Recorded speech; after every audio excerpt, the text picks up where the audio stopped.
Alors que les moines de Gélon et d'Aniane ne ménageaient pas leurs efforts pour la construction du pont traversant l'Hérault au débouché des gorges sur la plaine, on constate chaque matin, en abordant les lieux, que les travaux réalisés la veille sont systématiquement détruits. C'est le commencement de la légende du pont du diable.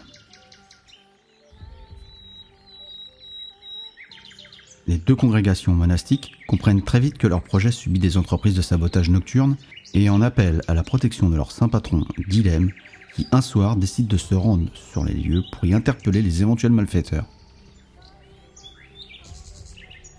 Après quelques heures postées à attendre, Guilhem constate que le diable déguisé dans un costume de bouc noir fracasse les travaux du pont.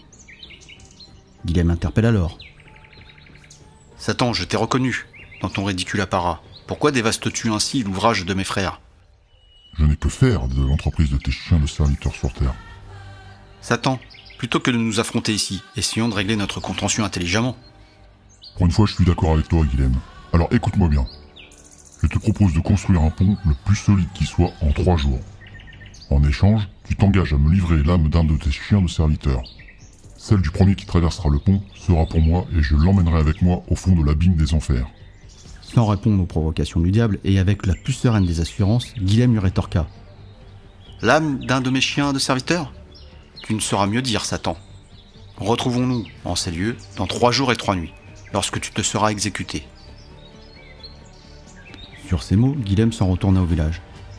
3 jours et 3 nuits s'écoulèrent, et ce fut le moment pour Guilhem et ses compagnons de retourner au pont pour constater la fin des travaux. Arrivé aux abords du chantier, Satan les accueille sur l'ouvrage qu'il vient d'achever. La mine réjouit à l'idée d'emporter avec lui une âme humaine. Il s'adresse alors à Guilhem en ces termes. « Je me suis exécuté, l'ouvrage est terminé. J'ai rempli ma part du contrat. À toi maintenant de me donner ce que tu m'as promis. » Guilhem sortit alors un os de sa veste, le jeta de l'autre côté du pont, et le chien qui se tenait à ses côtés traversa le pont à grandes enjambées. Alors que le diable ne comprenait pas la manœuvre, Guilhem s'exclama. « Tu vois que je respecte mes engagements. Il y a 3 jours de cela, tu me demandais l'âme d'un de mes chiens de serviteurs. Eh bien, voici le plus fidèle de tous. » « Ah, Guilhem, tu m'as trompé. Ma vengeance sera terrible. » Dans sa colère, le diable tenta de détruire le pont, mais l'ayant promis le plus solide possible, il ne put y parvenir.